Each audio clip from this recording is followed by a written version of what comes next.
Welcome back to Good Morning LaLa, and we have Steph Paternot in the house. He is the founder of The Globe, author of A Very Public Offering, and a hubby and a daddy. We like that. That's the best title you can have. Probably the toughest one. Yep, right. It is, and I just found out that baby number 2 is on the way. Congratulations! 2 daughters. Oh my goodness. Oh my God. Wow. Yes. How old's your one daughter?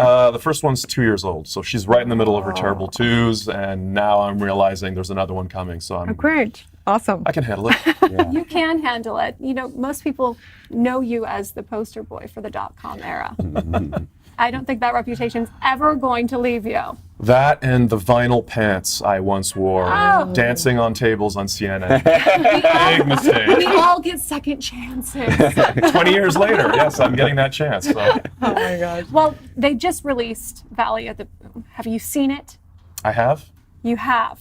And what did you think? Well, when I first saw it, I was a little shocked. It was hard for me to disconnect from this weird reality that there were a couple of actors playing my partner and I, and I'm seeing them in the same setting that I remember from 1994. But then eventually I was able to let that go and just enjoy the show and start rooting for the characters as if I didn't know who they were. Wow. So I think the showrunner who created this created a work of genius. I mean, it's cheeky, it's inventive, it's funny, it's really a crazy retelling of what could have been a very boring, dry business story. So I think it turned out pretty well. But it's not a dry business story at all. I mean, No.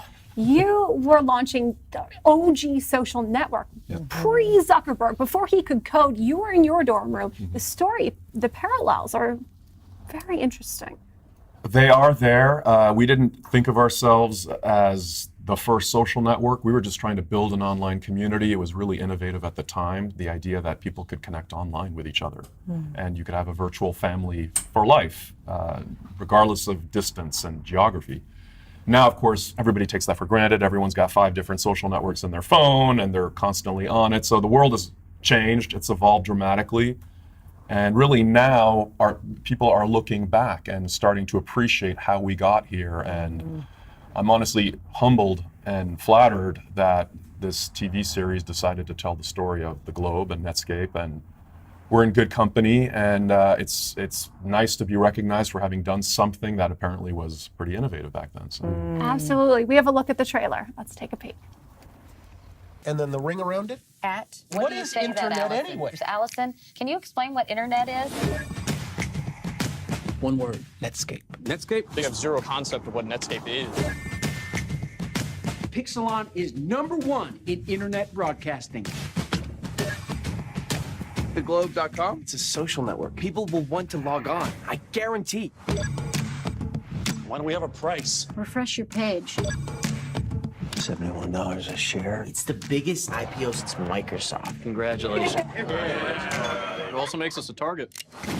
This is the beginning of what they called the browser wars. I'm going to bring in a couple of experts. Netscape changed the game. We were Microsoft's mercy. They were deathbed competitors. We are running a billion-dollar company. You've also got Microsoft bringing back attack. Prepare to boldly go where no man has gone before. Valley of the Boom, Sunday, January 13th at 9 on National Geographic. So what is, I mean, obviously you're highly evolved, highly intuitive, highly innovative. What does it look like for you in a day-to-day? What are you working on? What are you creating right now? Well, I stayed on the sidelines for quite a while and became an angel investor and other entrepreneurs who were building their second and third companies, and decided to really hang up my hat as CEO for a while until I got the itch again that I needed to go build something. That itch. And I tried to let it go and suppress that for a number of years, but eventually I went ahead and co-founded a company called Slated, which is reinventing the film finance market. So we're trying to make Hollywood operate way more efficiently in an online manner where it's easier to find great projects, match them up to talent, to financing, to distribution. And as of now, half of all of the films that have been nominated for Academy Awards the last few years or gone to Sundance are made by our members, by Slated producers, directors, writers. So we've got some traction, and it's really exciting seeing that we can reinvent a 100-year-old industry. Wow. What's been most challenging about taking your finance expertise and translating it to the filmmaking business? Most challenging, well, it's trying to come up with a completely new way that things can work and how money can be moved and connected. Because Hollywood, there's always been a lot of money, but figuring out how to get people with the money to be matched up with the projects that need the money required really living through the era of social networks and seeing how crowdfunding came along and peer-to-peer lending and all these new models that reinvented the idea of money. And Slade had really married my three different passions, which were social networking and technology and film, all together, and figuring out how to match intelligently those investors with a particular passion for a particular type of film to the filmmakers who had the best chance at making that compelling film. Wow, phenomenal. So you're not just creating, maybe if it's not a new industry, it's certainly a new niche.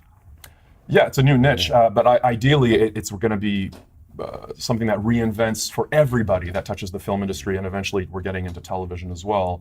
So rethinking, much the same way that Netflix rethought how you could access the content, we're really a little bit further up the food chain thinking, well, how do you resource, how do you reconnect the right ideas to the right people to get the projects made that eventually a Netflix or a Hulu or a Disney or whoever are going to buy. It goes way beyond a lunch at the Soho House. It goes well beyond. Exactly. So what inspires you? What fuels you? I love technological progress and things that I think are going to make society better. And I know that that's sort of the typical thing you hear from entrepreneurs, at least in the internet world. But I feel like entrepreneurs are, if nothing, pattern recognition machines. They're people who just notice there's something not quite right in the market. Something's not being serviced correctly, or people are struggling too hard in a particular way, and I feel like something could be fixed.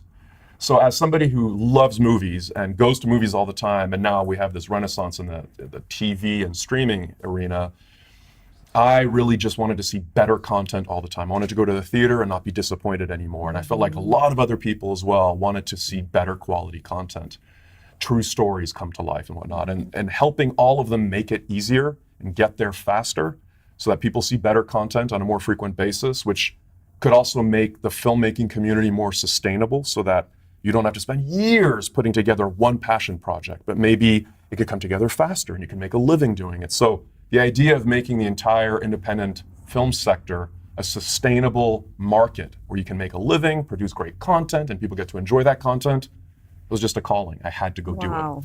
We need you in this town. Seriously, I'm sure you are literally saving the lives of aspiring filmmakers. Well, we're getting there slowly. But what is it about you as an entrepreneur? Like, what makes you tick? What makes you such a successful leader? Time and maturity, and I when I built theglobe.com, it became $1 billion business, and I saw it also completely collapse. So knowing that I had the skill and the passion and the endurance to go build something was the first foundation. Knowing how easily it could all collapse meant there was a lot I needed to learn so that I could do it better the next time. But what fuels me again, I think that it's this basic instinct of needing to improve the environment around you, and that there's a technological solution that could accomplish it. I named my wife and I named our daughter Nova because the name Nova to us represents new and space and astrophysics, and there's something about it that there's a dreaming quality to it. So I think it's just in there in my DNA, and I needed to get some scars from the experience to be able to figure out how to do it better next time and make it more sustainable and build it on something more than on quicksand with a stronger foundation. Speaking of, you talk about you believe in metaverse. What do you mean by that exactly?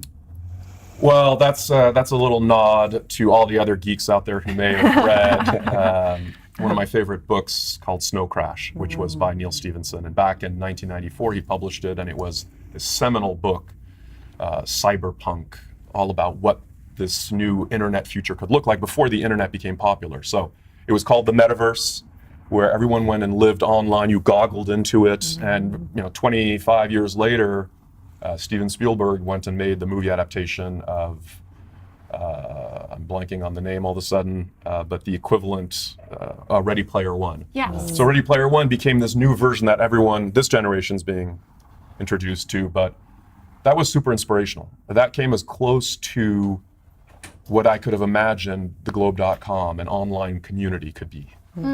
We have a look at an interview with Dakota Shapiro, who had the honor of playing you in Valley of the Boom. Let's take a peek. Makes this interesting. It's based on a real person. So how do you approach that? Well, that was interesting because the real person, he's known for creating one of the first, along with his business partner, creating one of the first social media websites. And so ironically, I actually reached out to him on Facebook when I knew that I was getting the role. And we met at a coffee shop near my house. And he was kind of known for being a little bit of a party boy back in the day. And I had a friend from Australia come the night before I was meant to meet up with him. And of course, so we're out all night. And then I sleep through my alarm, and he sends me a text like, "Don't leave me alone with these hipsters." And I'm like, "Oh my god, I'm coming." But I think that he kind of liked it as well, because that's like what he was known for back in the day, in some capacity. Yeah. But really cool guy. Oh no! That's awesome. That's so funny. Wow. Those party boys don't become billionaires. I didn't know he was. No, I didn't know that that's what he was saying about me, or that that's how I was perceived. I mean, there was one incident that unfortunately is now on Wikipedia, and I can't delete it, but where CNN had wanted to follow Todd and I, my partner, to see what was the typical life of a .com whiz kid back in the 90s, because it was a really novel thing that these young kids could be creating these big companies.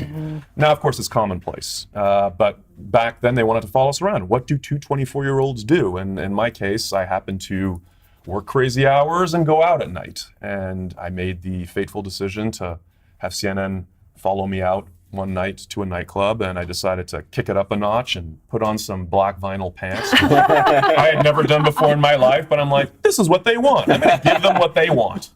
You grow up. That one time you wore those, but Absolutely. Sure. Yeah. And then I made a salacious, sarcastic comment when I was off camera, which I'm not going to repeat here, but the producer there was clever enough to take that audio and superimpose it over me dancing, and so it really played poorly at the time. And I heard from our shareholders, our board, they all said, "Steph, what the hell were you thinking?"